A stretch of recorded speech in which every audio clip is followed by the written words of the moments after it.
Class 12 की capacitor ये सोचा तो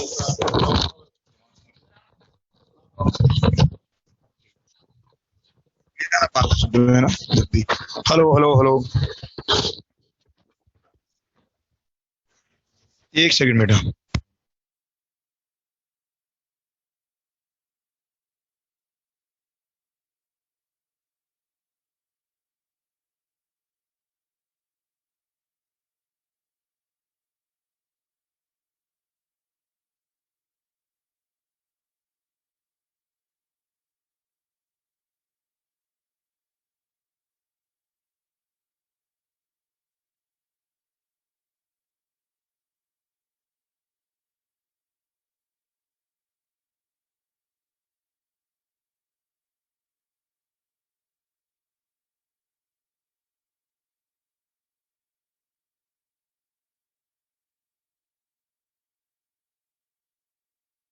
हाँ, hello hello hello, all clear? ठीक है, लाओ कैपेसिटर डिस्कशन निकालें फटाफट से।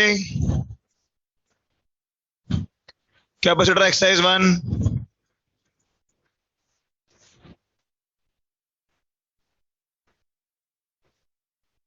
अच्छा तैयार हो रहा है चैप्टर, तो उसको खराब नहीं करेंगे भाई।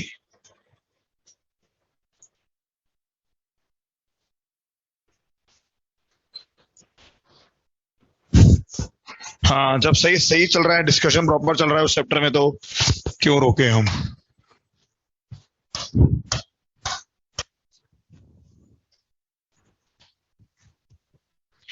कैपेसिटेंस, हाँ बेटा पढ़ाई भी करेंगे बिल्कुल, बस एक्सरसाइज 1 करेंगे, ज्यादा कुछ नहीं करेंगे। एक्सरसाइज 1 करेंगे, ज्यादा कुछ नहीं करेंगे। रिकॉर्डिंग चालू कर दो, रिकॉर्डिंग चालू है ना भाई? ठीक है, ओके। बस फिर पढ़ाई करेंगे तो 10 मिनट का डिस्कशन, ज्यादा थोड़ा है कोई।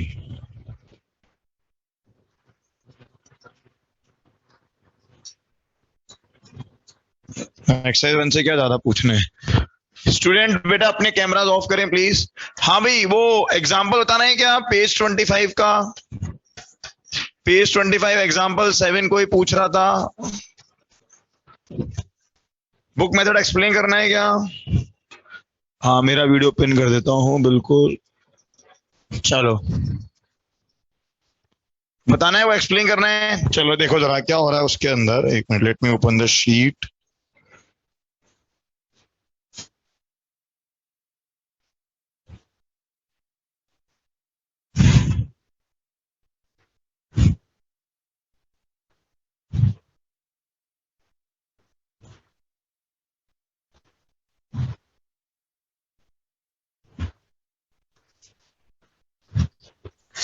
ये देखो,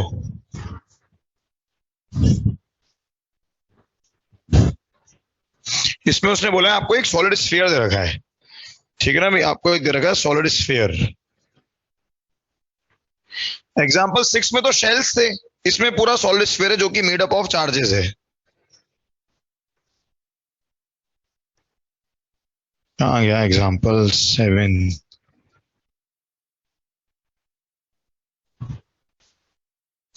देखो जरा, तो इसमें क्या हो रहा है, आपके पास ये एक सॉलिड स्फीयर दे दिया जो कि पूरा चार्जेस से भरा हुआ है, जो कि चार्जेस से बना हुआ है, और वो टोटल चार्ज आपको दे रखा है क्यू। वो टोटल चार्ज है वो आपको दे रखा है क्यू। अच्छा, अब क्या हो रहा है इसके अंदर, वो कह रहा है कि डाइलेक्ट्रिक भी भर दिया आपने आपने इसके अंदर एक डाइलेक्ट्रिक भी भर दिया, ठीक है ना भाई? ये इसमें पूरा डाइलेक्ट्रिक भी फील्ड है।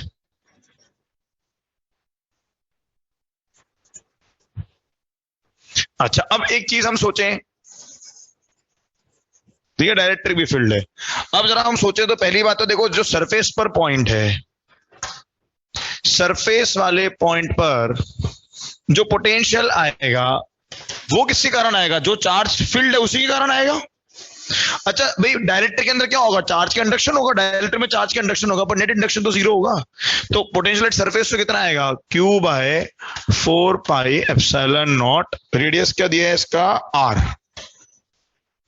ये बनेगा potential at surface, Q by 4πε0r in dielectric sphere of uniform rho radius and dielectric constant, ठीक है, जिसमें q बराबर बेसिकली हो गया, q इक्वल्स टू हो गया रो इंटू 4/3πr³।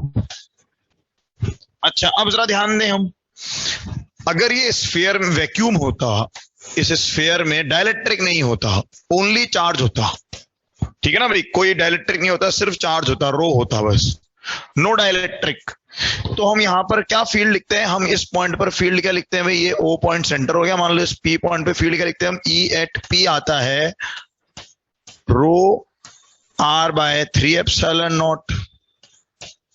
तो जो बेसिक डेरिवेशन है हमें वहीं पर जाना है। अब हम क्या करेंगे, अब क्या फर्क पड़ रहा है, electric field at P point अगर हम देखेंगे, इस P पॉइंट पर अब अगर हम इलेक्ट्रिक फील्ड देखेंगे, बेटर कलर ले लेता हूं,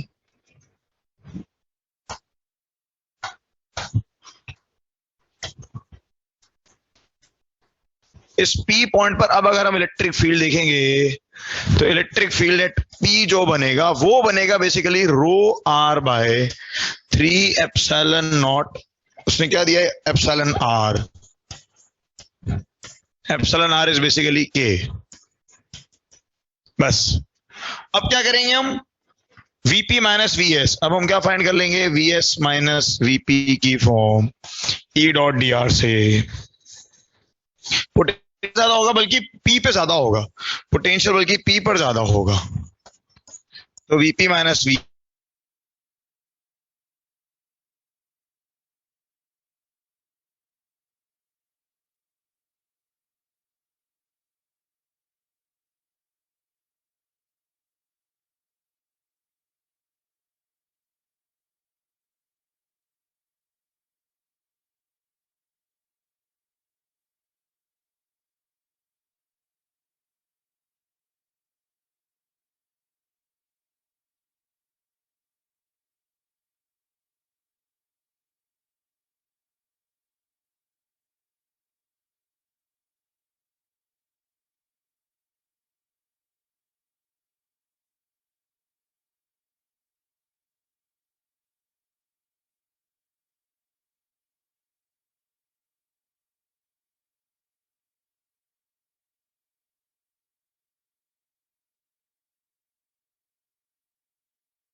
देखो, तो आपको क्या नजर आएगी, स्टेट आपको नजर आएगा, ये कैपेसिटर वाली ये वाली ब्रांच हटा दो, ये वाली ब्रांच हटा दो, इनमें सब में गैप कर दो, क्या दिखेगा आपको, रेजिस्टेंस दिखेगा 2 ओम और 4 ओम, ये 2 ओम,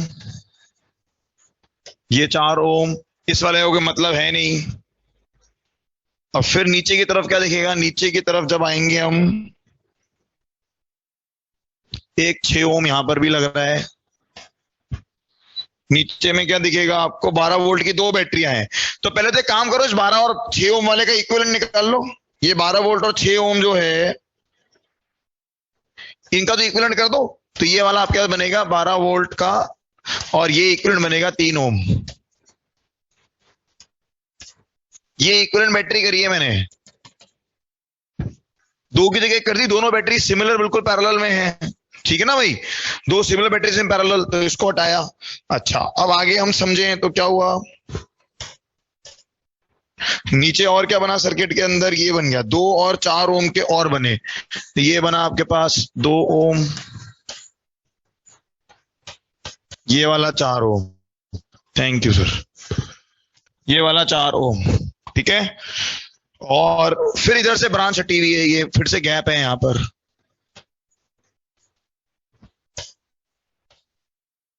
ये कैपेसिटर के एरियाज। तो क्या दिक्कत है बेटा, ये तो इस सर्किट में है ही क्या। अगर इधर से करंट आई निकालोगे, इधर से कोई करंट आई जा रहा है तो ऊपर जाएगा I/2 और नीचे भी क्या जाएगा I/2, बस। और फिर क्या करना है, मान लो मैंने ये कैपेसिटर पकड़ा, मान लो मैं इस कैपेसिटर की बात करता हूं, इसको मैं नाम दे देता हूं C1, ठीक है।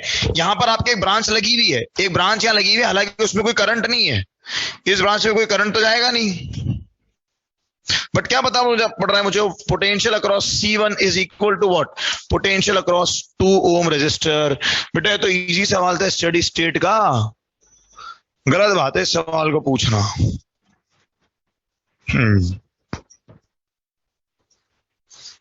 ठीक है, बस हो गया। आप क्या है, कैपेसिटर तो इतना आसान तरीका मैंने आपको समझाया यार कि कैपेसिटर को हटा दो, बस इतने आसान तरीके से हमने समझाया इस चीज को। तो स्टडी स्टेट तो बहुत ही इजी पार्ट है। और VC1 का मतलब क्या बना, Q1/C1, Q/C1, तो चार्ज निकाल दो, इसका करंट आ जाएगा I/, ये करंट तो निकाल ही सकते हैं हम, I करंट तो बहुत आसान है, सर्किट लूप KCLC आ गया, खत्म। वैसे ही दिख रहा है करंट कितना आ गया, ये करंट आएगा I बराबर, आप भेजोगे तो 12 अपॉन ये 3, 2 और 4 6 इंटू I/2, 6 इंटू I/2 बना 3I, 2 एम्पेयर आ रहा है शायद, करंट आ रहा है 2 एम्पेयर, कैपिटल I 2 एम्पेयर आ रहा है मेरे हिसाब से। तो कैपिटल I की वैल्यू आ रही है 2 एम्पेयर, बस खत्म। इतना आसान सवाल है यार ये तो। चलो भी नेक्स्ट बोले, सेक्शन डी पर आ जाए अब।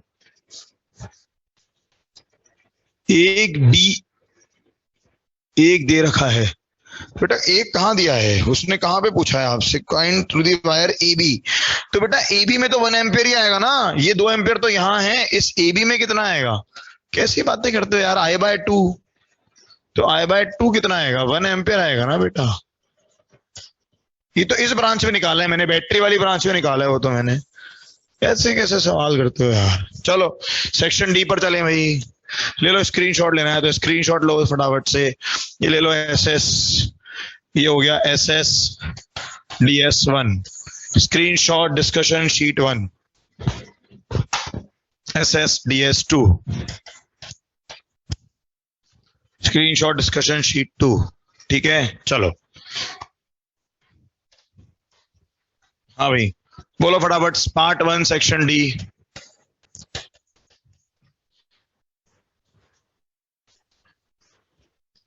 Part 1 section D, D1, D2, D3, D2 का 2, ठीक है, D2 को ही कह रहा है।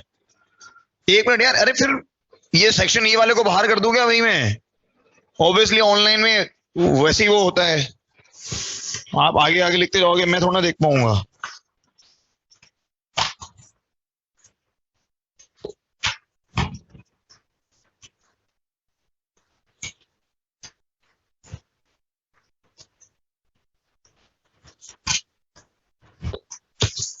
हाँ भाई, सेक्शन डी में क्या है, सेक्शन डी में D2 को ही कह रहा है। D2 में पूछ डाउट है क्या, D2 में capacitor is connected in a close series with resistance 10 and open के under cell of 2 volt negligible internal resistance, ठीक है।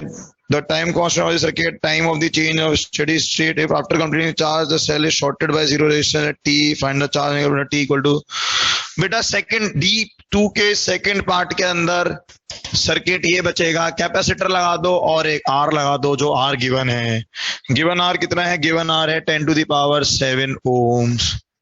ये कैपेसिटर जिस पर चार्ज कर रहा होगा Q एंड माइनस Q, क्या चलेगा यहाँ पर, डिस्चार्जिंग चल रही है, बस ये डिस्चार्जिंग की इक्वेशन है सीधी। बेटा डायरेक्ट फॉर्मूला ही तो है इसके अंदर, तो Q बराबर कैपिटल Q E की पावर माइनस T/RC, ठीक है। नेक्स्ट बोले,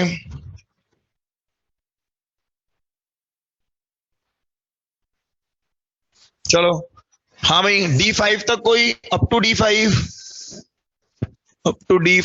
D4 D5 कोई कह रहा है, हाँ ठीक है, D5, हाँ पार्ट 1 ही चल रहा है बेटा, ये पार्ट 1 चल रहा है। D4 कोई कह रहा है, D4 और 5 have a charge this much is discharge through wire of resistance. देखो D4 के अंदर भाई, D4 में आप ये तो लिख सकते हैं ना, Q as a function of charge आ जाएगा। Q आएगा आपके पास 5 हैविंग चार्ज ऑफ 20 माइक्रोकूलम। ठीक है, तो ये बन गया कैपिटल Q e की power minus T by R C की फॉर्म।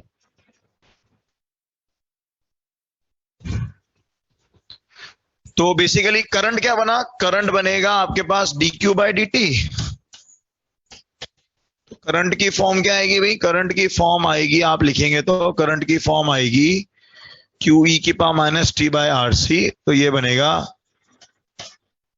क्यू बाई आर, है ना, Q by R C E की पावर माइनस का टी बाय आर सी, और एक बाहर माइनस आएगा।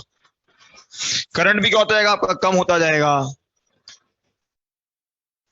अरे Q1 माइनस ई होगा बेटा, D4 इज डिस्चार्जिंग सर्किट। तो करंट की फॉर्म Q बराबर क्या चल रहा होगा, Q बराबर आएगा C इंटू ई। तो करंट की फॉर्म आ गई E by R, mod I लिख देते हैं, इंटू ई की power minus T by R C. T equal to 0 पे करंट क्या चल रहा है, मैक्सिमम चल रहा है, ये करंट आ गया। हीट क्या होती है, हीट होती है आई स्क्वायर आर डी टी। तो आपको क्या करना है, आपको हीट मतलब ये पावर होती है बेसिकली आई स्क्वायर आर। तो पावर बनेगी किसी भी इंस्टेंट पर आई स्क्वायर आर। तो हीट वो कह रहा है किसी डेल्टा टाइम टी में चाहिए, तो हीट बराबर क्या बना, I square R D T. Integrate कहां से कहां तक, T1 बराबर 25 से T2 बराबर 50 तक, खत्म बेटा। तो बेसिक इंटीग्रेशन का सवाल है। चलो नेक्स्ट, D5 कोई कह रहा है, ऐसे पूछोगे तो यार फिर कैसे कोई आगे बढ़ेगा हैं। फिर इस वीक मुझे डीपीपी वाली क्लास भी लेनी है एक। यार वैसे मैग्नेटिज्म अब चालू हो गया है, कोई टेंशन नहीं है, एक बार चालू होने की देर होती है, चालू है तो फिर खत्म तो हो ही जाता है। SS DS 3। चलो नेक्स्ट बोले,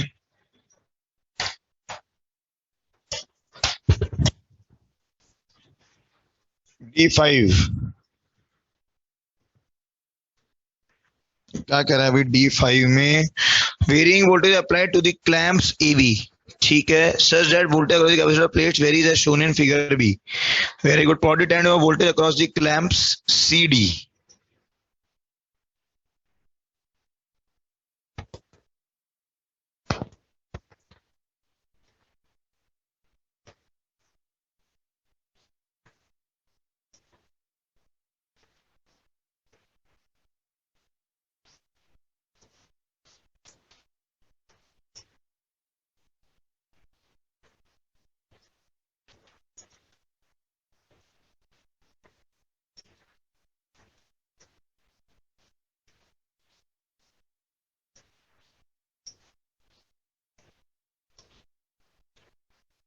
ठीक है, देखो जरा D5 के लॉजिक को समझे हम।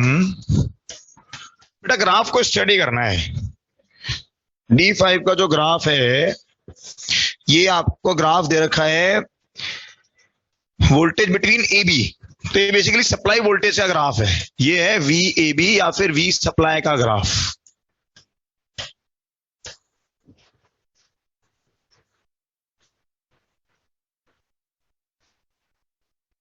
अच्छा नहीं, ये ग्राफ सॉरी, ग्राफ दिया है V कैपेसिटर का, ग्राफ तो दिया है VC का। ठीक है, ग्राफ दिया है VC का। देखो जरा क्या कह रहा है ये ग्राफ, ये वाला पोर्शन देखो 0 से T0 तक, 0 से T0। तो सोचो जरा 0 से T0, तो एनालिसिस करना पड़ेगा 0 टू T0 में आपका VC क्या चल रहा है, सोचो जरा कांस्टेंट।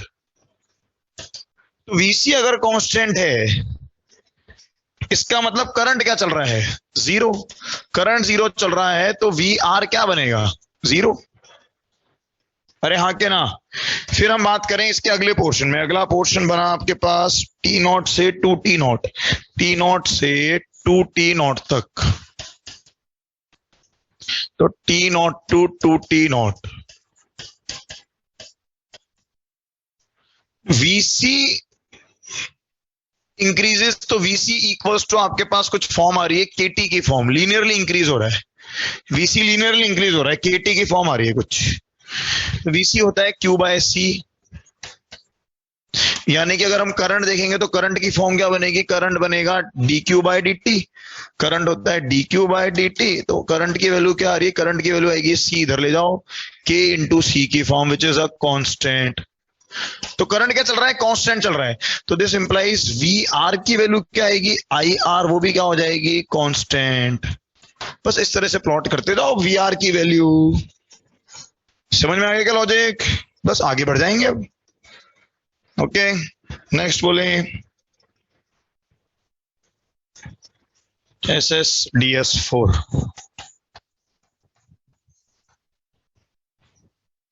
चलो D7, बेटा D7 तो वही तो है C6 जैसी चीज, find the potential between points A and B in between of figure in steady state between the points A and B, तो स्टडी स्टेट पे क्या करोगे, 30-20 कैपेसिटर वाली ब्रांचेस में कोई करंट जाएंगे नहीं, थोड़ा 3 और 3 पैरेलल कर दो पहले, तो इसको सर्किट को रिड्यूस कर दो ना भाई। अच्छा करंट भी, एक मिनट रुको जरा, करंट भी जो फ्लो करेगा, तो बेटा करंट तो जीरो हो गया आपके पास, अरे D7 में सोचो तो करंट जीरो चल रहा है,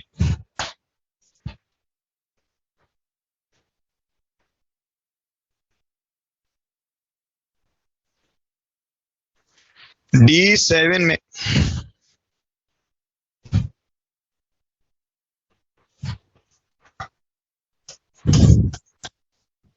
भाई D7 में देखो करंट क्या हो गया, जीरो, तो आपको क्या अरेंजमेंट दिखेगा, आपको अरेंजमेंट दिखेगा ये कैपेसिटर 1 माइक्रोफैरेड और ये सीधे यहां पर 100 वोल्ट की बैटरी, बस, और ये 3 और 3 के क्या बन गए, ये 3 और 3 का बन गया 6 माइक्रोफैरेड, और ये बन गया 1 और 1 का 2 माइक्रोफैरेड। पॉइंट्स ये वाले मार्क कर लो, ये पॉइंट बन रहे हैं आपके पास, ये पॉइंट बी होगा, ये पॉइंट ए होगा, ये पॉइंट सी होगा, खत्म सवाल बेटा। क्या सवाल पूछ रहे हो, करंट तो जीरो हो रखा है ना, सर्किट में करंट क्या चल रहा है, जीरो चल रहा है, कहीं पे कोई करंट है ही नहीं, कि करंट इस ब्रांच में हो सकता है, बट इस ब्रांच में अगर हुआ तो फिर आगे कहां जाएगा, बस ठीक है। चलो पार्ट 2 पर भी आ जाते हैं, एक बार कर लेते हैं अब, या आगे पढ़ लें जरा, तो पार्ट 1 सेक्शन ई तो करो, सेक्शन ई तो करें एक बार, हाँ सेक्शन ई तो करते हैं, SS-DS4 सेक्शन ई करते हैं एक बार पहले, हाँ पार्ट 1 तो एटलीस्ट खत्म करें, फिर देखेंगे। हाँ भाई सेक्शन ई पार्ट 1,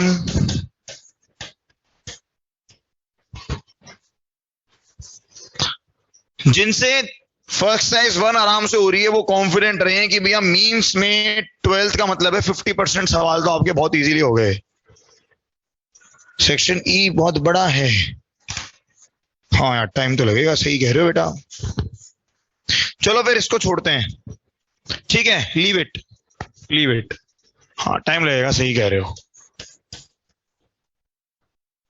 अच्छा हमने ऑलरेडी एक्सरसाइज 2 में कोई डिस्कशन कर रखे हैं ना, हाँ बिल्कुल नया पढ़ रहे हैं फिर हम, एक्सरसाइज 2 में हमने डिस्कशंस कर रखे हैं क्या,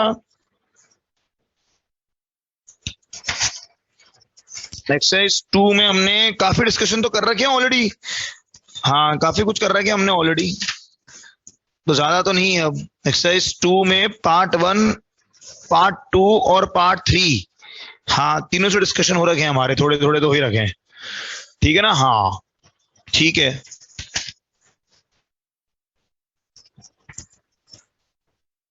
चलो फिर कोई नहीं, एक बार आगे बढ़ते हैं, नेक्स्ट क्लास में करते हैं थोड़ा और डिस्कस, नेक्स्ट क्लास कब है हमारी, या तो एक काम करता हूँ कंबाइंड एक क्लास लिख लेता हूँ, है ना, थोड़ा डिस्कशन कर लेंगे। पार्ट 3 बिल्कुल नहीं हुआ, नहीं यार पार्ट 3 अच्छा आपके नहीं हुआ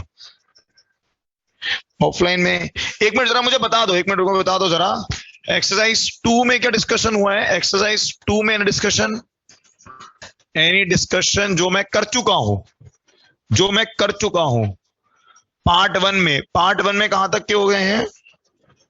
part one up to 15 done है। हाँ 14 तो मुझे याद आ रहा है, बताया मैंने। ठीक है, पार्ट वन अप टू 15 हो चुका है।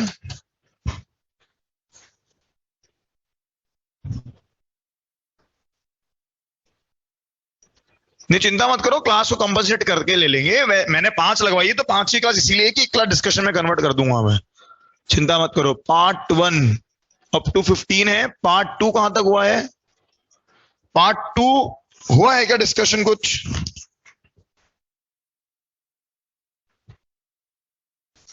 पार्ट टू में डिस्कशन हुआ है क्या? नहीं हुआ ना, बस ठीक है। पार्ट थ्री में कुछ हुआ है क्या? पार्ट थ्री में कोई डिस्कशन हुआ है? नहीं हुआ, ठीक है, ओके। हाँ पार्ट थ्री में ये थोड़ा सा ऑफलाइन में हुआ था, ज्यादा नहीं हुआ था, 4-5 सवाल ही हुए थे। ठीक है बस फिर। अच्छा एक्सरसाइज 3 इजीली हो रही है? एक्सरसाइज 3 इजीली हो रही है क्या? अभी इस वीक तक का टाइम है, मतलब एक आध दिन और है, मैं काम नेक्स्ट क्लास से शुरू करूंगा मैं। एक्सरसाइज 3 हो रही है easily? Exercise 3 as compare to current काफी इजी है। Exercise 3 as compare to current काफी इजी है।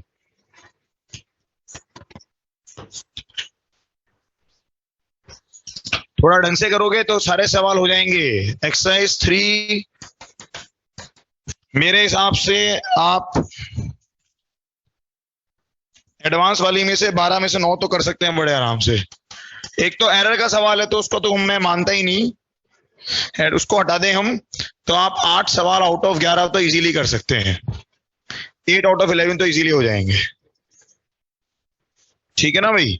ये एडवांस के अंदर। और मीन्स में तो मान के चलो, मीन्स में 23 है ना, मीन्स में 20 तो आराम से हो जाएंगे आपके। मीन्स में 20 क्वेश्चन तो वैसे भी वो जी मीन्स 2020 के बहुत सारे डाल रखे हैं इन्होंने। मेंस में तो आपके 20 सवाल तो इजीली हो जाएंगे, मतलब मेंस में इजीली 18 to 20 तो हो ही जाने चाहिए।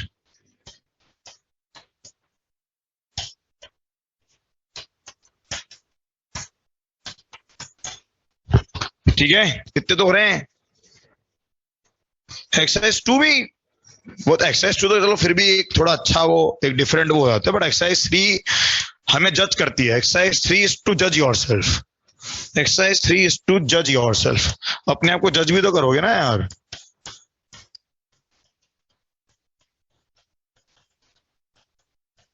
कि जो सवाल आ रहे हैं वो हमसे हो रहे हैं कि नहीं हो रहे हैं, बस। चलो हाँ, एक्सरसाइज 2 एक्चुअली इजी है, ज्यादा स्कोप नहीं है ना भाई वेरिएशंस का। चलो फिर आगे बढ़ते हैं। लो let's move to the next topic, continue magnetism. So let us continue with magnetism.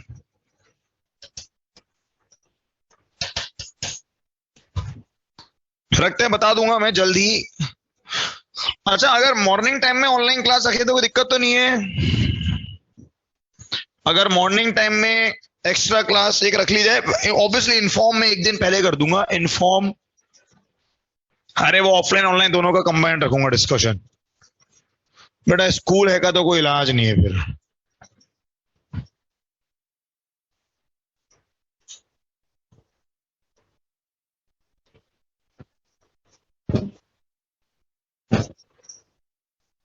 Board भी पढ़ते हो क्या तुम लोग?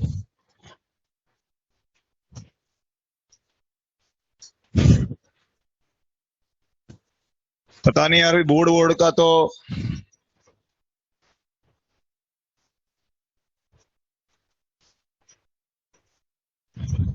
हाँ। नहीं बोर्ड की तैयारी तो मैंने बता दी, अलग से बोर्ड की क्लासेस अटेंड करते हो?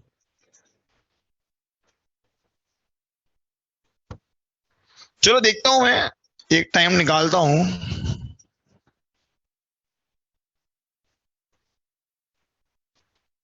रखनी तो पड़ेगी भाई, ऑप्शन नहीं है। कोई बात नहीं, रिकॉर्डिंग देख लेना बाकी लोग, और तो क्या कर सकते हैं। संडे वनडे क्लास नहीं होती, या देखूंगा Sunday early morning, but Sunday नहीं होती यार क्लासेस, संडे गड़बड़ हो जाता है मामला। चलो देखता हूं मैं। बेटा एक बात बताओ, सुबह जो बोर्ड पढ़ते हो तो ये जो ऑफलाइन आ रहे हैं वो कब पढ़ते हैं बोर्ड? जो ऑफलाइन है वो कौन सा बोर्ड पढ़ते हैं भाई? कुछ भी। हाँ, शाम को। सारा माथा खराब हो गया है।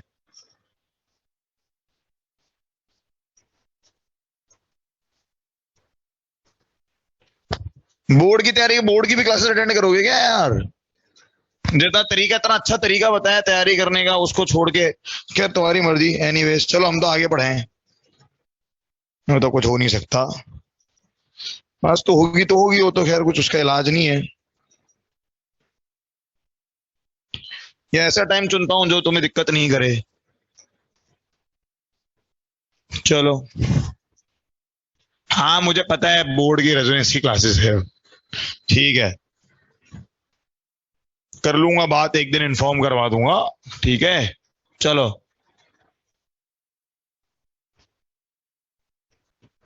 चलो। अरे ऑलरेडी वो मेरे 11th का काम चल रहा है इवनिंग टाइम पर, तो 11th के एक्स्ट्रा चल ले रहा हूँ मैं। चलो एनीवेज, कोई बात नहीं। कोई बात नहीं, आगे पढ़ना शुरू करते हैं हम तो। लो अभी नेक्स्ट चीज पर आते हैं। हम लोग क्या देख रहे थे last? Magnetic field due to current carrying wire हमने देखा था, है ना? बायोट सेवर्ट लॉ हमने देख लिया था।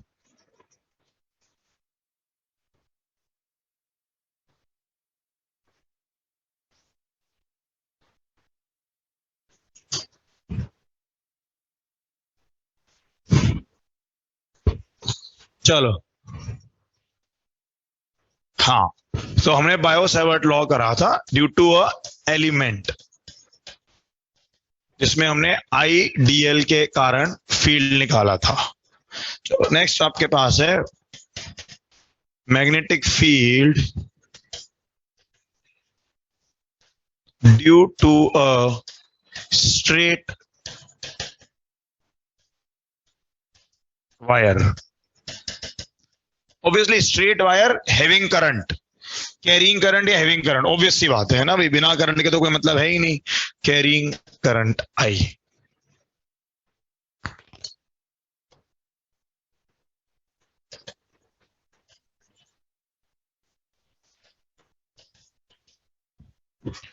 देखो ऐसा है, मैग्नेटिज्म एक ऐसा पार्ट है जहां ना थोड़ी चीजें डिफरेंट चलती हैं।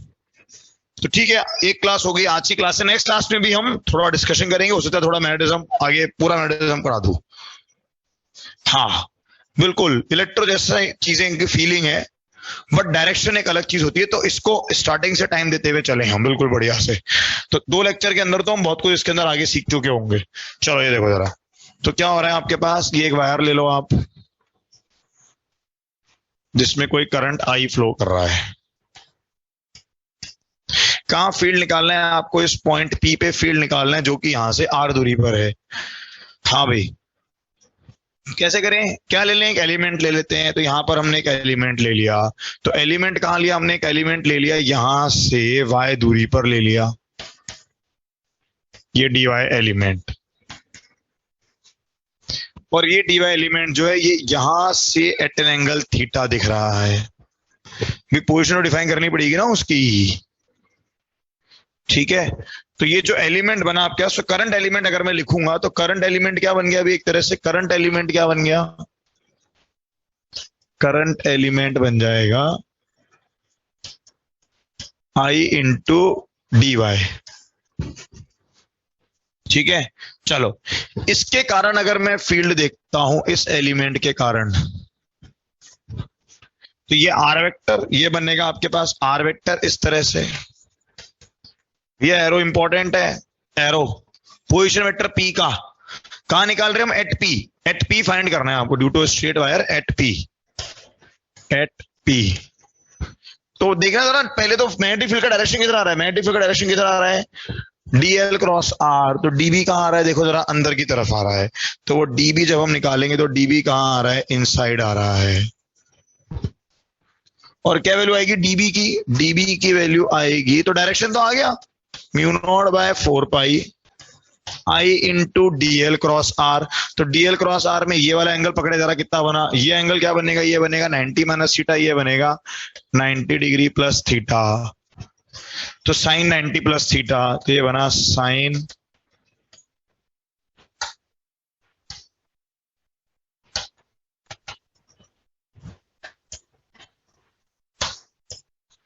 90 प्लस थीटा।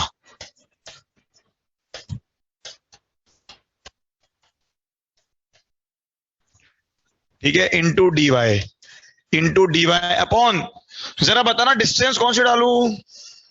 डायरेक्शन नहीं बताऊंगा बेटा, बता दिया डी एल क्रॉस आर बेटा। ये देखो D L vector cross R. Rishabh कैसी बातें करते हो यार, कल इतनी मेहनत करके सीखा है हमने। ये डीएल वेक्टर करंट का एलिमेंट ऊपर की तरफ, ये करंट एलिमेंट कहां जा रहा है? ऊपर जा रहा है। और ये क्या बन रहा है? R vector. ये देखो ये आर वेक्टर। तो यार ऐसी डी एल क्रॉस आर, तो कहां जा रहा है अंगूठा? बेटा कल इतने अच्छे से प्रैक्टिस कराइए, तो ऐसे ना करें प्लीज। ठीक है, हाँ भाई, ये डी वाई अपॉन डिस्टेंस कौन सी आएगी? डिस्टेंस आएगी हाइपोटेनस की डिस्टेंस, जो कि क्या बनेगी? अपॉन में डिस्टेंस जो बनेगी वो बनेगी हाइपोटेनस डिस्टेंस, वो बनेगी आर सेक थीटा, है ना, आर सेक थीटा का स्क्वायर।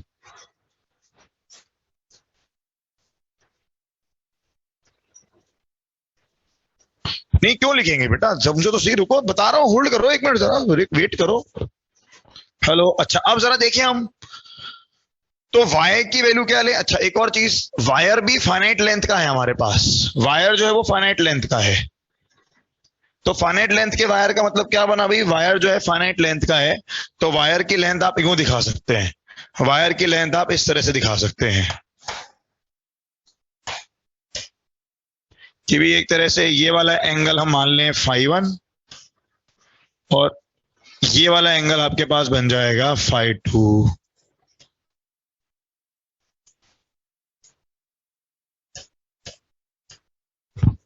ये वायर की लेंथ, अल्फा बीटा ले लो, φ1 φ2 जैसे मर्जी। बेटा बहुत बड़ी गलती कर दी आपने। ऋषभ कह रहा है डायरेक्शन बता दो, वो कह रहा है कल मैं क्लास अटेंड नहीं कर पाया। बेटा आपने अपनी लाइफ टाइम मिस्टेक कर दी, या तो लेक्चर रिकॉर्डिंग देख लेना, वरना ये चैप्टर आपके हाथ से चला गया है बस। ठीक है, अब कुछ नहीं हो सकता, नोट्स पढ़ के काम चल जाता बेटा, तो फिर इतनी फीस क्यों भरते? लेक्चर रिकॉर्डिंग देख लेना बेटा, I can't help it now. ये तूने अच्छा किया कि बता दिया तूने क्लास अटेंड नहीं करी थी, क्योंकि मेरे को भी नहीं अच्छा लगता कि मैं इतनी मेहनत करके पढ़ाऊं, हर छोटी छोटी बात पर ध्यान दूं, उसके बाद बच्चा बोले कि सर मुझे डायरेक्शन नहीं आया। तो मुझे ये चीज का सेटिस्फेक्शन है कि कम से कम जिनको मैंने पढ़ाया उनको तो आ गया, है ना भाई? हाँ, जिनको पढ़ाया उनको तो आ गया ना भाई। जो अटेंड करे थे उनको तो दिक्कत नहीं है डीवी के डायरेक्शन में, किसी को है वो बोल दे बेटा, अब वो कोई बात नहीं, तो जब रिकॉर्डिंग आएगी तब आ जाएगी बस। ठीक है ना भाई, चलो बहुत बढ़िया, ये क्लियर है, तो चैप्टर में कुछ बचा ही नहीं है अब तो। हाँ अच्छा, अब इसमें डीवाई को निकालना पड़ेगा आपको। तो डीवाई क्या निकलेगा भाई? What is the value of DY? DY कैसे डिफाइन करें? हाँ भाई, डीवाई कैसे डिफाइन करा जाए?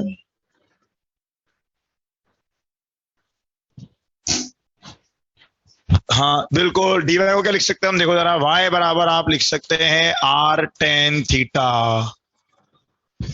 तो देखो जरा डीवाई बराबर क्या हो गया, तो दिस इंप्लाइज डीवाई की वैल्यू क्या बन जाएगी? डीवाई बन जाएगा R sec square theta DY by D theta. तो यानी कि अब देखो जरा, तो डीबी की वैल्यू क्या बन गई आपके पास?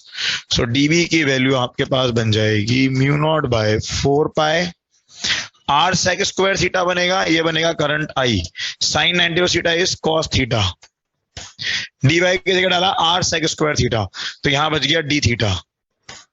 ठीक है, डीवाई लिख देंगे हम डी थीटा के साथ में, और नीचे क्या आएगा? एक आर। खत्म हो गया, तो खत्म, बहुत इजी इंटीग्रेशन है बेटा। नीचे आर सेक स्क्वायर थीटा इसलिए क्योंकि डिस्टेंस कौन सी लेंगे यार, कैसे कैसे सवाल पूछते हो भाई, एक एक चीज बताता हुआ चल रहा हूं। अबे डिस्टेंस तो ये वाला लोगे ना, उस डीवाई के कारण निकाल रहे ना हम। किसके कारण निकाल रहे हैं हम? उस डीवाई के कारण, तो डिस्टेंस ही तो लोगे बेटा। और एक मिनट, बहुत कॉमन सेंस की बात थी, कल क्लास एंड होते हुए मैंने हिंट दिया था, समझदार लोग इलेक्ट्रो पढ़ के आए हैं, समझदार लोग इलेक्ट्रो वाला पोर्शन पढ़ के आए हैं। मेरे हिसाब से तो बस। बल्कि इसमें एक फायदा है, इसमें तो डीबी के कंपोनेंट्स भी नहीं है, इलेक्ट्रो में तो ई के कंपोनेंट्स से याद करो। ये डिफरेंस हमेशा ध्यान रखना। देखो अगर आप इलेक्ट्रो पे जाते हो तो इलेक्ट्रो में डिफरेंस आता है, इलेक्ट्रो से जो डिफरेंस है उसको भी समझते हुए चलना। ये देखो जरा, सिमिलरिटीज के साथ साथ डिफरेंस भी समझते हुए चलना। जब आप इलेक्ट्रो में पढ़ते हैं तो इलेक्ट्रो में ये आपने ऐसे लिया, ये पॉइंट पी लिया, ठीक है। तो 5 1 5 2 सब ले लेते हैं हम। अगर मैं यहां कोई डी क्यू लेता हूं तो उस डी क्यू के कारण जो फील्ड आता है वो फील्ड यूं आता है। फिर हमने इसके दो कंपोनेंट्स करे थे, लेकिन यहां मुझे दो कंपोनेंट्स की रिक्वायरमेंट नहीं है, और यहां पर चार्ज भी प्लस लैम्डा की फॉर्म थी। वहां चार्ज था, यहां पर क्या है, करंट है। तो डिफरेंस भी दिखने चाहिए।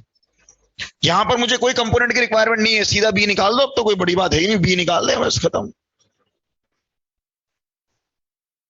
कुछ नहीं करना है। तो ये b बराबर क्या है आपके पास, तो this implies b equals to integration of db। b मतलब आया ड्यू टू वायर, तो इंटीग्रेशन ऑफ db में से क्या बचा, mu naught I by 4 pi r integration of cos theta D theta. जल्दी बताओ भाई कहां से कहां तक करना है, लिमिट्स कहां से कहां तक लगानी है, केयरफुली सोच समझ कर आंसर दें। अरे 50 बार पढ़ चुके हो। कहां से कहां तक लगा दो लिमिट्स, -512 प्लस 52। हाँ के ना, बस नेट सेट खत्म, क्लियर, ठीक है, वेरी इजी। कर दो, आपका आंसर आ गया। आपके आंसर में क्या बच गया, सो आंसर जो बनेगा, तो आंसर जो बना वो क्या बन गया भाई,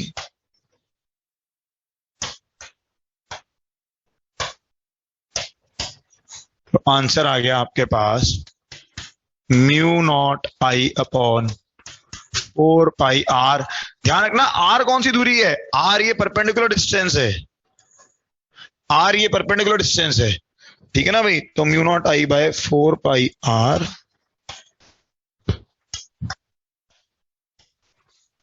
तो B equals to mu naught I upon 4 pi are.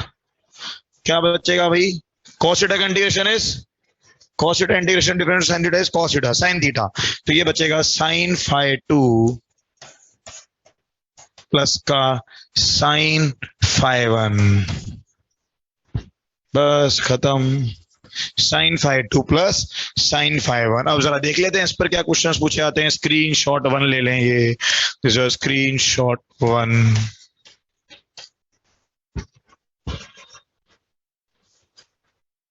ठीक है, अब लो भी ये देखो, इस पर जो क्वेश्चंस बनेंगे हमारे पास 10th में क्यों आया भाई, वेक्टर के लिए एन कैप से लिखें। तो बेटा काय का कैप, ये डायरेक्शन दिख तो रहा है, कहां की तरफ आ रहा है ये डायरेक्शन। अब काय का कैप लेना है तो दिख तो रहा है डायरेक्शन कहां आ रहा है, इनसाइड। अच्छा यही करंट नीचे होता, मान लो करंट नीचे होता तो बी का डायरेक्शन कहां आता,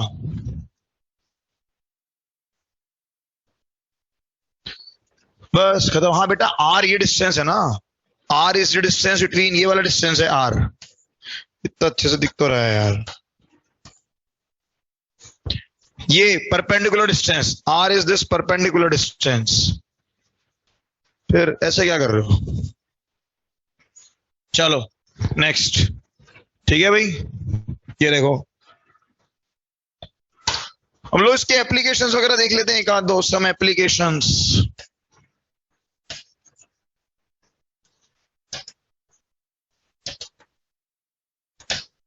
मान लो कि ये क्वेश्चन दे दिया, ये वायर दे दिया,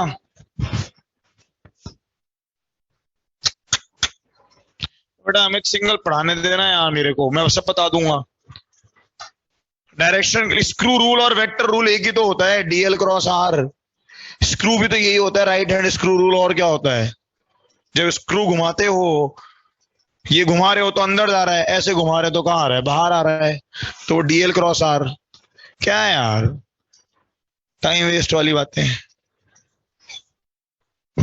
और हाँ यार, ये एक और चीज, ये PA1 JP02 PA1 JP02 PA1 वाले ग्रुप पर क्या टाइम पास चल रहा है भाई? फिजिकल एजुकेशन की किताब भेज दो, उसकी किताब भेज दो। बेटा फिजिक्स ग्रुप पे से फिजिक्स डिस्कस करना, चाहो तो सेपरेट ग्रुप बना लो, कोई तकलीफ नहीं है मेरे को। हाँ, अलग ही कहानी चल रही है वहां पर। चलो ये देखो, सम एप्लीकेशंस, मान लो आपको ये पॉइंट दे दिया, ये पॉइंट आपको, अब देखो केयरफुल रहना बस थोड़ा सा। देखो क्या करा इन्होंने, सिमिलर सा क्वेश्चन मैंने आपको ऑलरेडी इलेक्ट्रो में भी कराया। ये पॉइंट P दे दिया, ठीक है, ये डिस्टेंस आपको मैंने लिख के दे दी D, और मैंने ऐसा कुछ अरेंजमेंट दे दिया अब आपको। ये एंगल मैं दे रहा हूं अल्फा, और ये एंगल मैं दे रहा हूं आपको बीटा, ये एंगल बीटा, एंड ये करंट आपको मैंने दिखा रखा है I,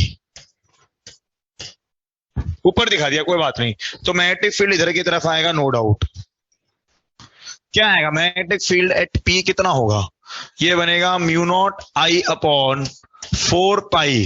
हाँ भाई, पहले तो दूरी कितनी आएगी हमारे पास, डिस्टेंस कौन सी आने वाली है, डिस्टेंस कौन सी आने वाली, डिस्टेंस ये वाली आएगी। इसको आप एक्सटेंड करेंगे एक तरह से, ये हाइपोथेटिकल पार्ट है,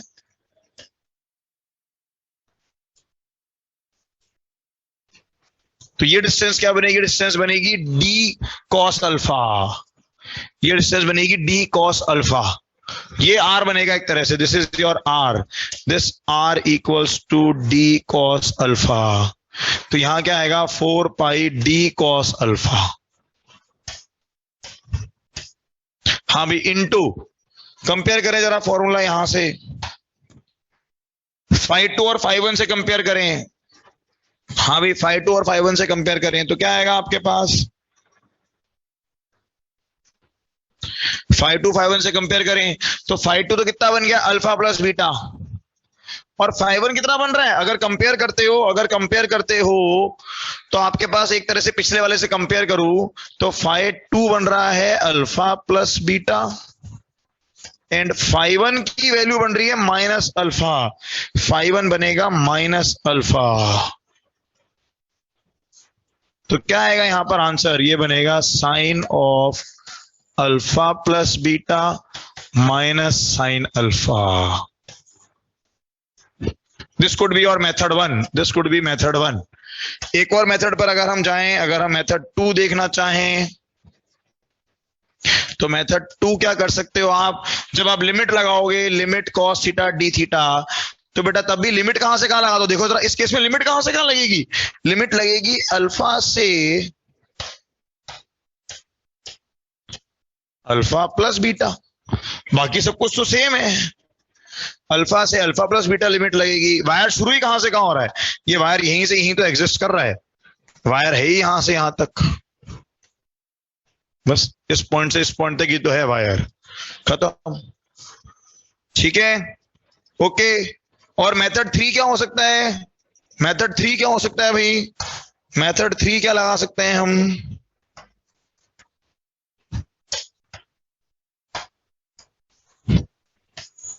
हाँ भाई मेथड 3 क्या हो सकता है, मेथड 3 क्या कर सकते हो आप, ये देखो मान लो मैं यहाँ नंबरिंग कर देता हूँ, ये देखो जरा एक मिनट, ये मैं यहाँ कुछ मार्किंग्स कर रहा हूँ, इस पॉइंट को मैंने बोल दिया x, इस पॉइंट को बोल दिया y, इस पॉइंट को बोल दिया z। तो आप क्या कर सकते हो, आप कर सकते हो, मेथड 3 कह रहा है, मेथड 3 के हिसाब से क्या आएगा, मेथड 3 में आप ये कर सकते हैं, net magnetic field at P is equals to magnetic field, किसके कारण चाहिए आपको, आपको फील्ड चाहिए ड्यू टू कौन सा पोर्शन, YZ पोर्शन, तो इज इक्वल्स टू क्या बनेगा, magnetic field at P due to XZ minus magnetic field at P due to XY। चाहो तो ऐसे भी सोच सकते हो,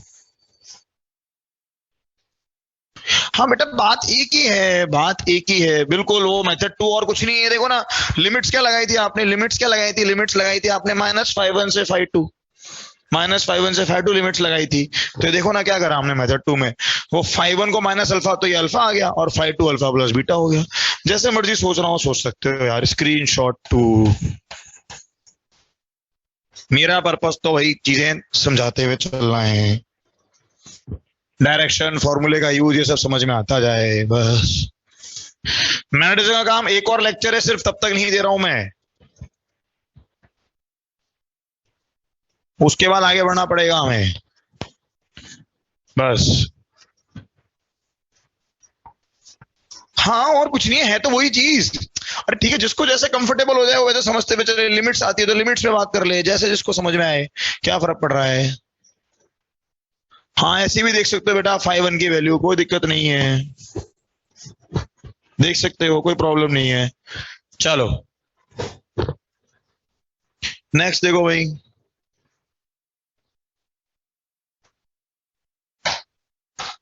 अच्छा इसके और यूज क्या है ये देखो। अब ऐसे यूज करता है इन सवालों को, ये देखो, ये ऐसे क्वेश्चन में पूछेगा। हाँ हर जगह काम आता है। φ1 माइनस अल्फा क्यों नहीं है बेटा, कैसे नहीं है φ1 माइनस अल्फा, क्या पूछना चाह रहे हो कनिष्क। मैं वैसे एक बार अब वो चालू कर रहा हूं, आप लोगों को अनम्यूट का ऑप्शन दे रहा हूं, मतलब कोई भी बिना बात के अनम्यूट हुआ तो मैं क्लास के बाहर करूंगा।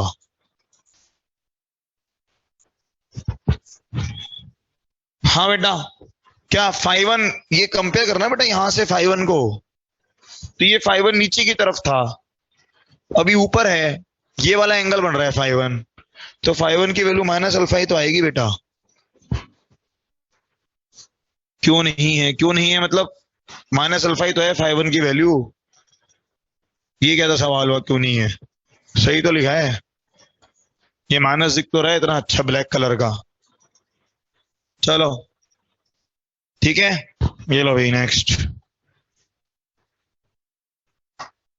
चलो ये लो नेक्स्ट। ऐसे ऐसी चीजों में काम आ जाएगा ये। अब आपके पास ये मान लो एक स्क्वायर बना दिया, या चलो ये लो एक ट्रायंगल बना के दे दिया, इक्विलेटरल ट्रायंगल दे दिया, एक इक्विलेटरल ट्रायंगल। ठीक है, ये यहां से करंट जा रहा है और यहां से करंट बाहर जा रहा है।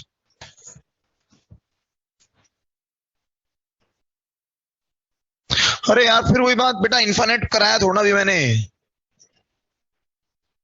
चलो कोई बात नहीं, जैसा भी हो समझ जाना इतना तो ठीक है। ये कोई करंट आ रहा है आई, ये करंट आई चल रहा है, ये यहां पर भी आई करंट हो गया, यहां पर भी आई करंट हो गया, यहां पर भी आई करंट हो गया। वो कह रहे हैं सेंट्रॉइड पे मैग्नेटिक फील्ड बता दें, सेंट्रॉइड पर मैग्नेटिक फील्ड एट सेंट्रॉइड। तो क्या करेंगे भाई मैग्नेटिक फील्ड के लिए, ये देख लो ये दोनों लाइंस। अब देखो केयरफुल रहना, देखो एक तो आपने जो φ1 φ2 नापे हैं, आपने जो φ1 φ2 नापे हैं, एक तो देखो क्या क्या चीजों में ध्यान रखेंगे हम। ये लेंथ a है, तो ये जो r आएगा, हाँ भाई, तो इस एक तो मैं इसके 3 टुकड़े कर देता हूं, ये वायर 1 बन गया, ये वायर 2 बन गया, ये वायर 3 बन गया। अच्छा एक और चीज बताओ जरा मुझको, ये जो 2 टुकड़े जा रहे हैं, ये वायर 4 एंड 5, ये मान लो वायर 4 है और ये वायर 5 है। At center due to 4 and 5 क्या आएगा, ये देखो at center due to 4 and 5, ये तो बिल्कुल इस लाइन पर ही आ रहे हैं, तो डीएल क्रॉस क्या हो जाएगा, 0 हो जाएगा। तो समझना जरा भाई, आपको चाहिए B net at C, B net at C is equals to B at C due to 1 plus B at C due to 2 plus B at C due to 3 plus B at C due to 4 and 5। ये वाला part तो सीधे कितना हो गया, ये वाला part हो गया 0। क्यों 0 हो गया, क्योंकि डी एल क्या चल रहा है, पैरेलल टू आर वेक्टर। सोच के देखो, अरे यहाँ पैरेलल से फर्क पड़ता है भाई, ये करंट यूं है, करंट भी ऐसे है और उस सी पॉइंट की पोजीशन भी ऐसे है।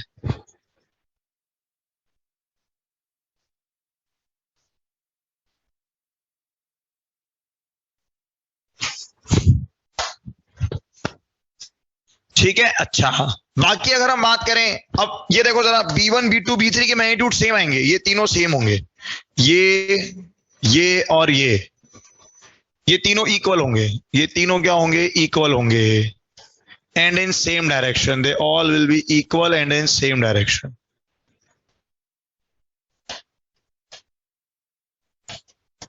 कहाँ आ रहा है वो डायरेक्शन, को बताएगा मुझको, डायरेक्शन कहाँ की तरफ आ रहा है वो डायरेक्शन जो आ रहा है वो ध्यान दो अगर, तो वो डायरेक्शन आपका ये डीएल क्रॉस आर, देखो जरा इस वायर के कारण ये डीएल वेक्टर इधर गया, आर डीएल क्रॉस आर कहाँ आ रहा है, इनसाइड, तो ये सारे के सारे कहाँ आ रहे हैं, इनसाइड आ रहे हैं। तो इसका मतलब बी नेट एट सेंटर अगर मुझे लिखना है तो B net at center equal to क्या बन गया, thrice of B C one कर देते हैं, और क्या, B at center due to one कर देते हैं, डायरेक्शन ऑलरेडी अंदर आ ही चुका है, डायरेक्शन ऑलरेडी अंदर की तरफ आ चुका है। तो ये B at center due to one का मतलब क्या है, B at center due to one का मतलब है मॉड ऑफ बी एट,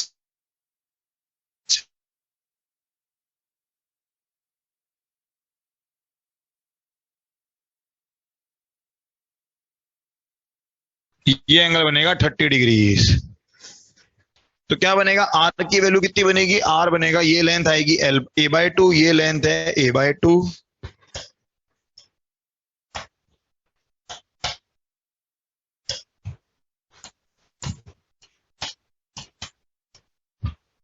तो आर की वैल्यू आ गई basically A by two X 1030, 1030 is 1/√3, तो ये बन गया A by two root three, A by two root three. तो ये बन गया आपका फॉर्मूले में आ गया mu naught I upon 4 pi R. अच्छा, अब 5152 क्या लेंगे हम, 5152 एंगल ये वाले बनेंगे, दिस इज 5152 एंगल, ये एंगल है फाई वाला हमारे पास। तो फाई बराबर क्या बनेगा, ये बनेगा 2 साइन 60 डिग्रीज, ठीक है ना भाई, क्यों, क्योंकि phi one equals to phi two equal to क्या चल रहा है, 60 डिग्रीज, खत्म, बस मॉड ले लिया यार एक तरह से, बस खत्म, गॉट इट, ठीक है, कर देंगे तो 2 साइन 60 की फॉर्म आगे कर दो तो सॉल्व, उसको जो भी वैल्यूज डालनी है पुट कर दें हम। तो यही आपका ट्रायंगल हो गया। क्या इसी तरह से स्क्वायर में भी बन जाएगा क्या, क्या इसी तरह से अगर मैं स्क्वायर में दे दूं, क्या फर्क पड़ने वाला है, स्क्वायर देने से एंगल्स क्या बनेंगे, ये एंगल्स बनेंगे 45 डिग्रीज, एंगल्स क्या बनेंगे 45 डिग्रीज,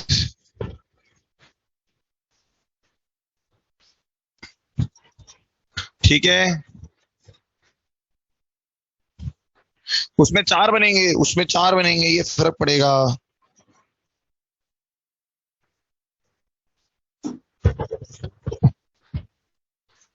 ठीक है, अच्छा इसका जो थोड़ा सा टफ वाला पार्ट बनता है, ये ले लें स्क्रीनशॉट 3 आ गया ना शायद, स्क्रीनशॉट 2 स्क्रीनशॉट 3,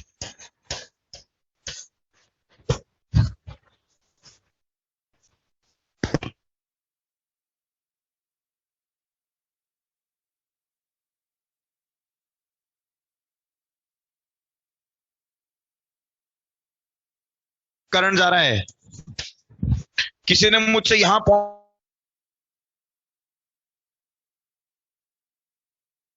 पी, तो क्या आएगा बी एट पी, बी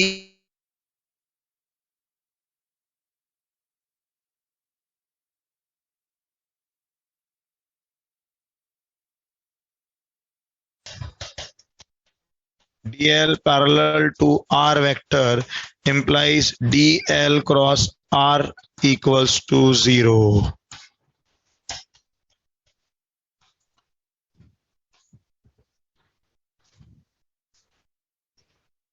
मैं आंसर नहीं बता रहा, मेरे को तो आंसर बेटा याद भी नहीं होते, मेरे को तो आंसर याद ही नहीं होते, आंसर क्या बता दूं। अच्छा देखो, अब इसमें एक नेक्स्ट मॉडिफिकेशन वाला सवाल करते हैं, देखो जरा, एक मॉडिफाइड क्वेश्चन,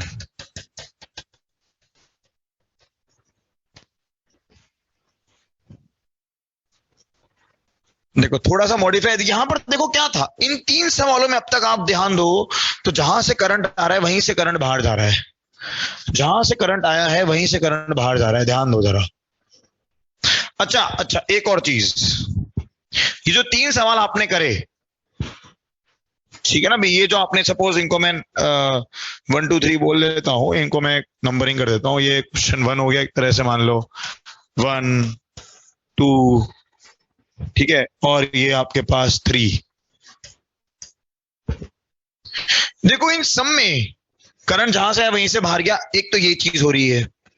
एक और चीज पर अगर आप ध्यान दें, देखो जरा, इन 1 2 3 तीनों के अंदर, ये जो 1 2 3 तीनों हैं, तो इन तीनों के अंदर अगर आप ध्यान दो, देखो 1 2 एंड 3, देखो अगर आप डायरेक्शन समझो, ये अगर आप डायरेक्शन समझो, देखो एक तो तरीका है डीएल क्रॉस आर,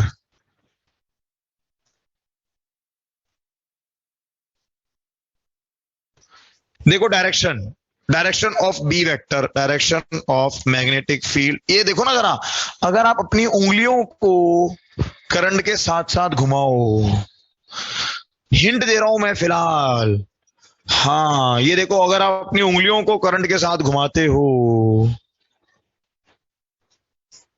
सिर्फ हिंट दे रहा हूं मैं, हमने अब तक डायरेक्शन का एक ही तरीका सीखा है, हमने अब तक एक ही तरीका सीखा है डायरेक्शन का। वो कौन सा तरीका है? हमने डायरेक्शन का अब तक एक ही तरीका सीखा है, डायरेक्शन हम अभी तक सिर्फ एक ही तरीके से निकाल रहे हैं, ओनली फर्स्ट मेथड, वो है डीएल क्रॉस आर।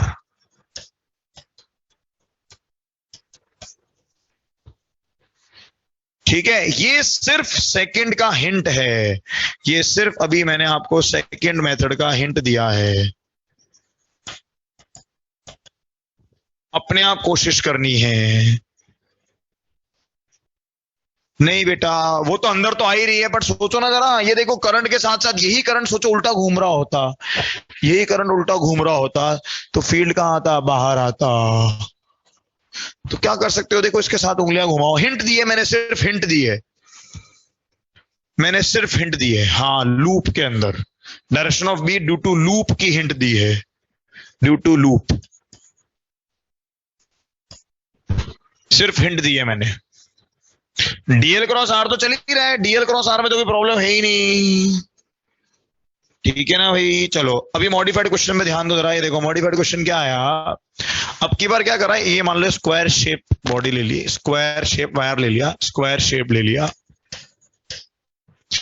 करंट जो है आपका वो यहां से अंदर गया कैपिटल आई, और यहां से बाहर आया कैपिटल आई, ये स्क्वायर है of uniform wire, uniform wire. हाँ भाई जरा बताओ, मैग्नेटिक फील्ड एट सेंटर क्या आएगा? What is going to be the magnetic field at center net? देखो ध्यान देना, आपकी बार क्या होने वाला है, देखो ये करंट जो जाएगा आपके पास, ये जो करंट जाएगा, इन दोनों वायर का तो कोई रोल है नहीं, इन दोनों वायर का तो कोई फर्क पड़ नहीं रहा है, ये देखो जरा, ये ऊपर इधर इधर, ये 1 2 3, ये वायर्स बन गए 1 2 3, ये 1 2 3, सोच के देखो जरा, अरे 1 2 3 का जो फील्ड होगा वो इनसाइड होगा क्या? 1 2 3 का जो फील्ड आएगा वो देखो इनसाइड आ रहा है क्या, due to 1 2 3, due to 1 2 3 inside आ रहा है क्या?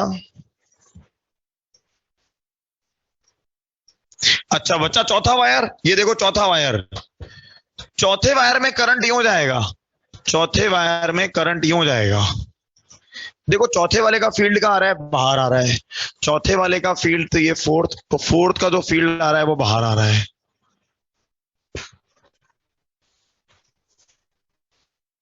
अब एक और चीज पर ध्यान देना, अरे ये जो करंट गया है, ये देखो जरा, ये रेजिस्टेंस आर, ये एक तरह से रेजिस्टेंस आर, ये रेजिस्टेंस आर, और ये रेजिस्टेंस आर, तो पता है आपको क्या हुआ है, वो मैग्नीट्यूड ऑफ करंट अलग अलग है।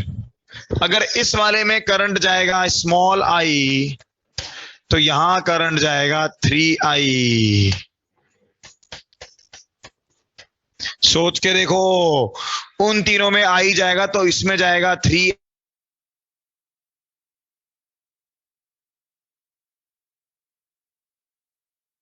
फोर्स के कारण। तो क्या आंसर आया?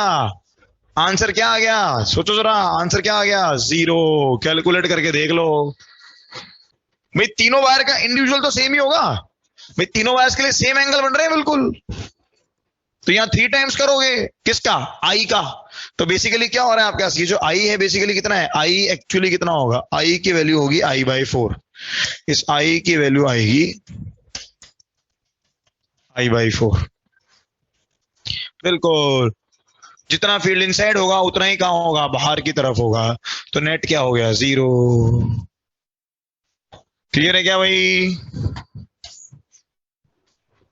आए समझ में प्रॉब्लम? Modified form.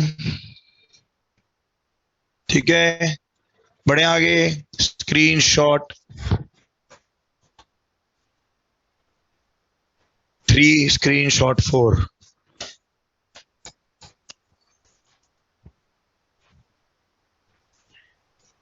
अरे भाई अब तो दिक्कत नहीं है कोई सर्किट वाले बच्चों को, जिनकी गाड़ी करंट में अटकी हुई थी, जिनकी गाड़ी करंट में अटक रही थी।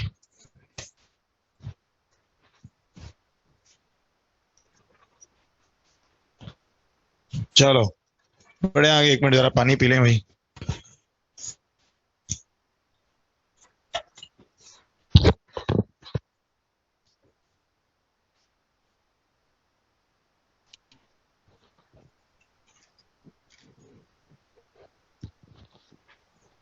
चलो ठीक है, नेक्स्ट आगे बढ़ते हैं। नेक्स्ट आगे बढ़ा जाए।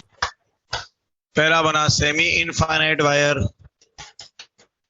तो सेमी इनफाइनाइट वायर,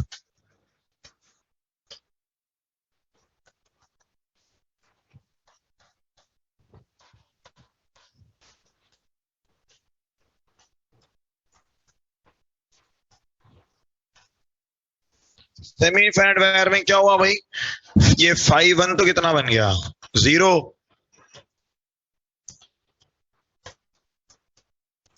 और φ2 टेंडिंग टू व्हाट? 90 डिग्रीज। φ2 कितना हो गया? Tending to 90 degrees. तो कितना आ रहा है जल्दी बताओ भाई फील्ड? तो फील्ड एट P की जो वैल्यू बनी,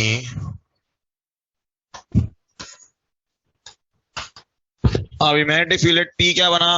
mu naught I upon 4πr। ये R distance, perpendicular distances R। बन जाएगा? ठीक है। अच्छा, इनफाइनाइट वायर की बात करें। इनफाइनाइट वायर, इनफाइनाइट वायर का मतलब क्या बनता है? इनफाइनाइट वायर का मतलब बना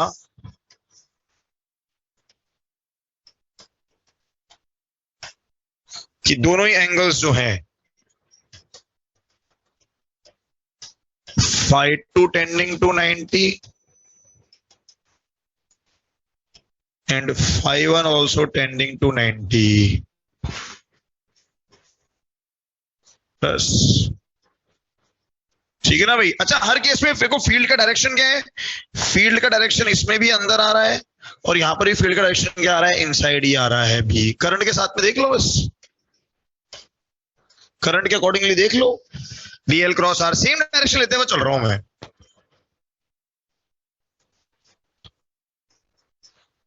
अच्छा ये देखो जरा, तो अब कितना आया फील्ड आपके पास? तो मैग्नेटिक फील्ड जो आया, तो मैग्नेटिक फील्ड एट P जो आया, अब वो आ जाएगा mu naught I upon 2πr।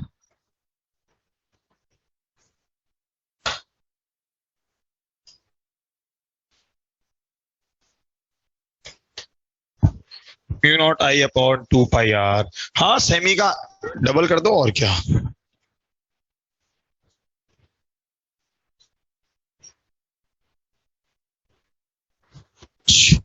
अब देखो, लेकिन जरा मुझे यहां पर एक और काम है। अब मैं एक और चीज सीखूंगा यहां पर। इनफाइनाइट वायर से मैं लूंगा फील ऑफ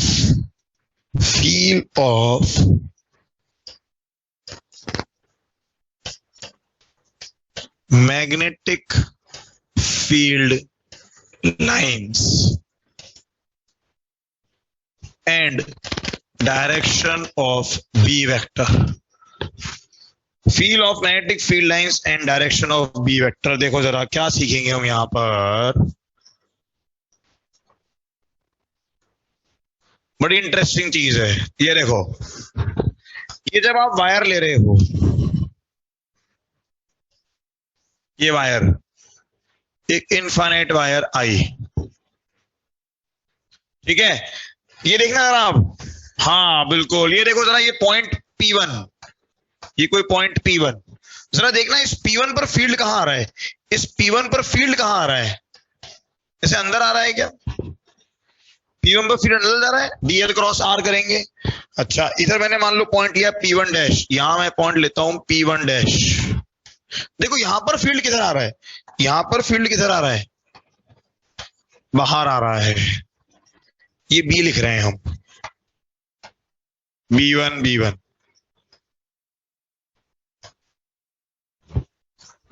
अच्छा सर इमेजिन करो, ये वायर जा रहा है आपके पास, ये वो वायर, ये निब के डायरेक्शन में है ना, इधर करंट जा रहा है। जरा देखो इस वाले पॉइंट पे पूछता, इस पॉइंट पर जो यहां बाहर की तरफ है, ये बाहर वाला पॉइंट, देखो जरा ये बाहर वाला पॉइंट, यहां देखो फील्ड, इस बाहर वाले पॉइंट पर फील्ड कहां आ रहा है, ऐसे आ रहा है, राइट साइड, कहां आ रहा है, राइट साइड। वो पीछे वाले पॉइंट पर, ये मान लो तो ये वायर आपके पास, सपोज ये वायर, ठीक है, तो ये देखो जरा, ये P1 पॉइंट ये वाला है, this is the P1 point,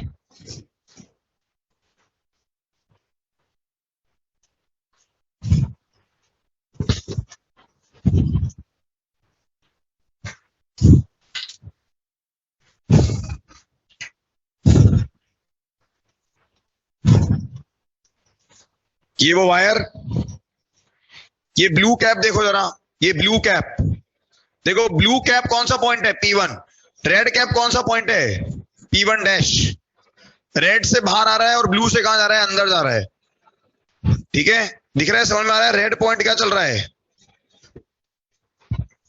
हाँ red point is your P1 dash, तो रेड से तो बाहर आ रहा है और ब्लू वाले से अंदर जा रहा है, और ये जो पॉइंट आया, इस पॉइंट की बात कर रहा हूं मैं, यहां कोई पॉइंट लेता हूं मैं, यहां पे कोई पॉइंट लेता हूं, तो इस पर इधर जा रहा है, तो देखो ना, फील्ड लेके देखो जरा कैसे बन रहा है मैग्नेटिक फील्ड का डायरेक्शन। ये देखो क्या नजर आएंगे आपको, कंसंट्रिक सर्किल्स, आपको नजर आएंगे कंसंट्रिक सर्किल की फॉर्म, और साथ साथ में मैग्नेटिक फील्ड भी तो नजर आ रहा है, डायरेक्शन भी। ऐसे ही मान लो ये दो पॉइंट ले लिया मैंने P2 डैश, ये पॉइंट ले लिया मैंने सपोज P2, और इधर मैंने ले लिया P2 डैश, देख लो जरा, ये ऐसा बनेगा फील्ड आपके पास।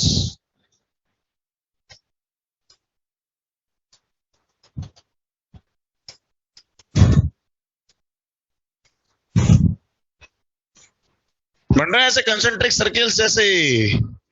फिर से क्या दिख रहा है हमको, इधर से तो कहां जा रहा है, तो वो जो B2 फील्ड है, इधर से ये, इधर से तो जा रहा है फील्ड अंदर, और इधर से फील्ड क्या आ रहा है, बाहर। This is another way of observing direction, ये एक और तरीका है डायरेक्शन ऑफ बी वेक्टर का, अनदर वे। तो बाद में एक साथ ब्रीफ करूंगा मैं, तो this is another way of direction. कैसे दिख रहा है डायरेक्शन जरा देखना, तो अनदर वे, क्या करो, अपनी उंगलियों को कहां रखो, अपने अंगूठे को कहां रखो, इस बार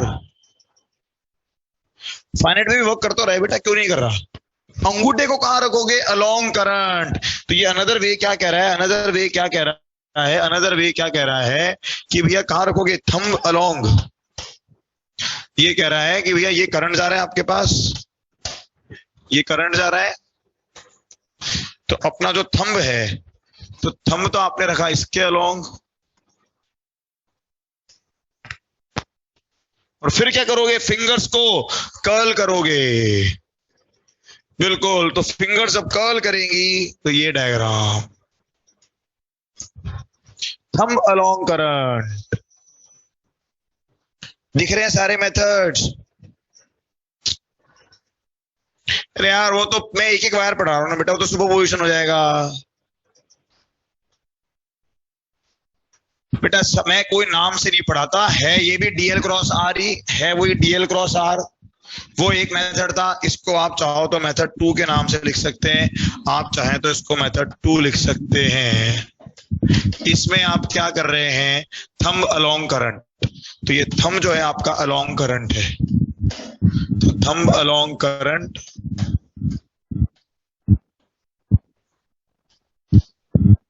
and curl fingers and B and for B curl fingers.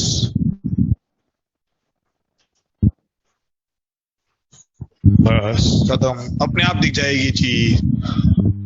अरे ठीक है सर। हाँ बोला सर, वो तो। हाँ सर, इसके अंदर ये मैग्नेटिक फील्ड का ये समझ नहीं आ रहा है किस पे फोर्स लगा रही है सर। जैसे इलेक्ट्रिक फील्ड तो चार्जेस पे लगा दी थी, अभी मैग्नेटिक फील्ड फोर्स किस पे लगा रही है वो समझ नहीं आ रहा। बेटा अभी तक तो हमने पढ़ा ही नहीं force due to magnetic field. कब पढ़ाया मैंने? अभी तक तो मैं नहीं पढ़ा, कब पढ़ाया फोर्स ड्यू टू डाउट आ रहा था मैग्नेटिक? सर। ये तो पढ़ाया ही कब अभी तो मैंने। सर वो फील्ड आ गई ना, तो फील्ड जैसे इलेक्ट्रोस्टैटिक्स में भी आई थी तो उसमें यार फोर्स लगाती थी। तो चैप्टर खत्म कर दिया क्या मैंने 2 लेक्चर में? फिर टाइम पास वाली बात। फोर्स मैंने ओनली राइट थंब होगा ना? पहले दिन बताया था ना मैंने कि भाई पहले तो हम फील्ड पढ़ेंगे, फिर हम फोर्स ड्यू टू फील्ड पढ़ेंगे। पहले दिन के लेक्चर तो देख ले बेटा जरा, जो पहली क्लास में पढ़ाया था, टॉपिक्स नहीं डिवाइड करके बताए थे, तो चल स्टेप बाय स्टेप चलेंगे ना भाई। अभी तक तो हम सिर्फ फील्ड निकालना सीख रहे हैं, अननेसेसरी टाइम पर पता नहीं कहां से क्या। बेटा 1 मिनट जो बात कर रहा था उसका जरा बैच बता दो एक बार मुझको, ये बहुत बड़ा डाउट मेरे मन में आता है। जिसने पूछा था है PA4। तो बेटा तुम तो शुरू से पढ़ रहे हो या नहीं पढ़ रहे हो? यस सर, पढ़ रहा हूँ। तो फिर तुम्हें अब तक समझ नहीं आया कि अभी सर ने चैप्टर खत्म कर दिया है कि नहीं कर दिया है? और पहला लेक्चर एक सच्ची सच्ची बात बताना, पहले लेक्चर मैंने डिवाइड करके बताया था, मैग्नेटिज्म के 3 टुकड़े करे थे, याद है?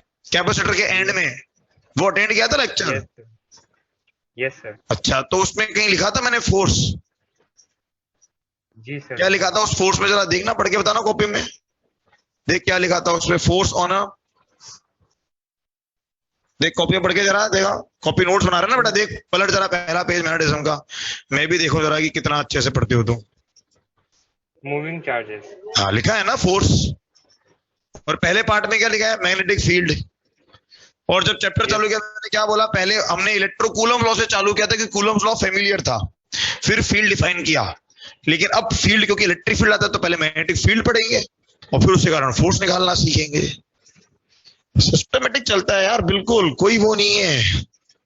कोई चीज तुम्हें ऐसा लगा कभी कि बुक के अंदर हो और तुम्हें ना पढ़ाई गई हो? नहीं सर, ऐसा तो नहीं। फिर वेट करते हैं यार थोड़ा सा, ठीक है? कोई डाउट तुम्हारा जो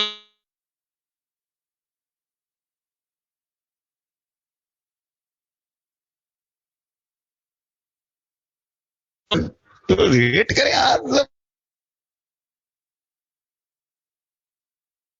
तुमने पूछ लिया है। हाँ, राइट थंब लिखना ज्यादा सही रहेगा ना? क्या बेटा? राइट थंब वहां पे तो राइट थंब भी तो लिया है बेटा, राइट हैंड से चल रहा है सारा काम। हम तो जिंदगी में सारे काम राइट ही करते हैं, तो राइट हैंड का इस्तेमाल करते हैं बस, ठीक है ना भाई? हाँ, तो ये राइट हैंड थंब रूल कह लो, इसको बोल दो यार। मैं तो अपने आप में ए क्रॉस बी भी राइट हैंड थंब रूल ही कहलाता है। राइट हैंड का इस्तेमाल करते हो और थंब क्या बताता है, डायरेक्शन, बस खत्म। तो जो लेफ्टी है बेटा उनको भी देखो, सौरव गांगुली ने भी मैग्नेटिज्म के अंदर राइट हैंड का इस्तेमाल ही करा था, जानते हो ना सौरव गांगुली को? तुम्हारे सामने क्रिकेट वैसे उसने कम खेला है आजकल। अच्छा लेफ्ट हैंडी क्रिकेटर कौन है? युवराज सिंह को पहचानते हो? पर युवराज सिंह भी तुम्हारे लिए कम क्रिकेट खेला है। ईशान किशन ईशान किशन तो क्या जरा सा है। शुभम गिल, सुरेश रैना, धवन, शिखर धवन को तुम ले सकते हो यार। इंडिया वालों की बात कर रहा हूँ मैं। ऋषभ पंत तो पता नहीं, मुझे पसंद ही कम आता है थोड़ा। कोई बात नहीं, आईपीएल चल रहा है, अभी मैच चालू होने वाला हो गया, चल रहा है शायद, नहीं चल रहा, चलो खैर आगे बढ़ा जाए, कोई बात नहीं। सर फेवरेट टीम कौन सी? बेटा देखो आसिफ कह रहा है कि सर मेरा कोई इंटरेस्ट नहीं है स्पोर्ट्स में। कोई बात नहीं बेटा, हमारा तो है ना। चलो एनीवेज, खैर चलो तो बस ठीक है, आज के लिए काफी है। नेक्स्ट क्लास में अच्छा इस पे एक आध और, ये देखो एक आध और दिखा देता हूँ डायग्राम्स बना करके, ताकि जिनको जल्दी वो निकल जाए।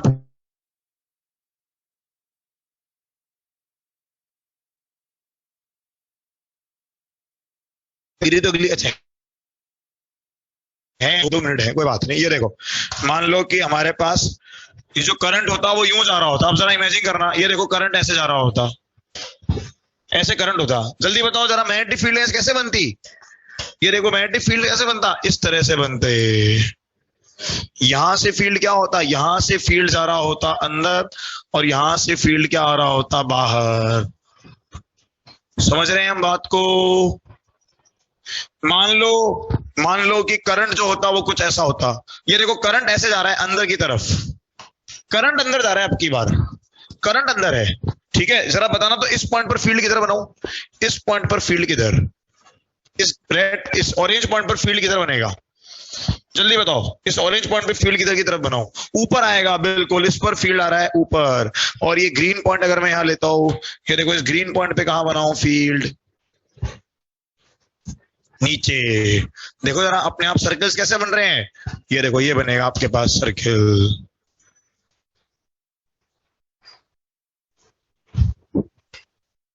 दिख रही है चीज? I feel magnetic field lines की। तो ये मेथड 2 बताया मैंने आपको, फिंगर्स कहां पर करंट के साथ, और उंगलियां घुमा के देखो। ये देखो जरा इस वाले एग्जाम्पल के अंदर भी, इन एग्जाम्पल्स के अंदर भी, ये देखो अगर मैं अपने अंगूठे को करंट के साथ रखता हूं और फिर उंगलियां घुमाता हूं, देखो क्या मिल रहा है मुझे, फील्ड का डायरेक्शन। तो अब तक हम डीएल क्रॉस आर कर रहे थे, ये मैंने सिर्फ हिंट दिया है। ये बेसिकली थर्ड कर लो, इसको थर्ड कर लें, हम इसको थर्ड कर लें, ये थर्ड का हिंट है एक्चुअली। अब आएगा वो, ये अभी हम पहुंचे नहीं है यहां तक, ठीक है ना भाई। ये थर्ड का हिंट है। स्क्रीनशॉट क्या बन गया भाई, स्क्रीनशॉट क्या आ गया हमारे पास, 4 स्क्रीनशॉट 5। तो ऐसा है, होमवर्क शायद मैं आपको पहले दे चुका हूं, मैंने होमवर्क में जो अभी लास्ट दिया है। सो होमवर्क जो रहेगा, डीपीपीज हम 831 to 35 खत्म करेंगे, कैपेसिटर कंप्लीट करें, ठीक है। नेक्स्ट क्लास से मैग्नेटिज्म चालू हो जाएगा, बेटा बिशल कौन से बैच से हो तुम?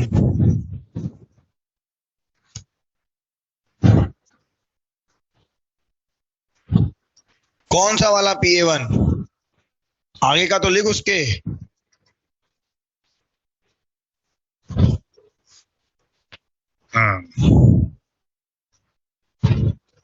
बेटा मुझे नहीं पता यार कि क्या सिस्टमेटिक होता है।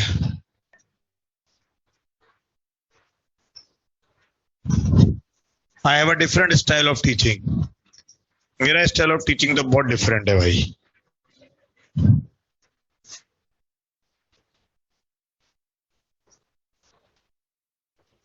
कोई बात नहीं बेटा, बहुत सारी चीजें मैटर करती है। मैं स्पून फीडिंग नहीं करता, बिल्कुल भी, मैं बिल्कुल भी स्पून फीडिंग नहीं करता बेटा, सॉरी है मेरी तरफ से, क्योंकि मैं चाहता हूं कि अपना दिमाग यूज करें हम।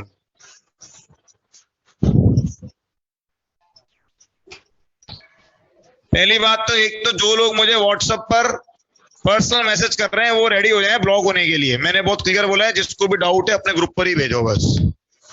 और इसमें उम्मीद कम ही रखो कि मैं डाउट बता पाऊंगा। डाउट्स के लिए ऑफलाइन आ जाओ या ऑनलाइन जूम क्लास चलती है, वहां पर पूछते रहें।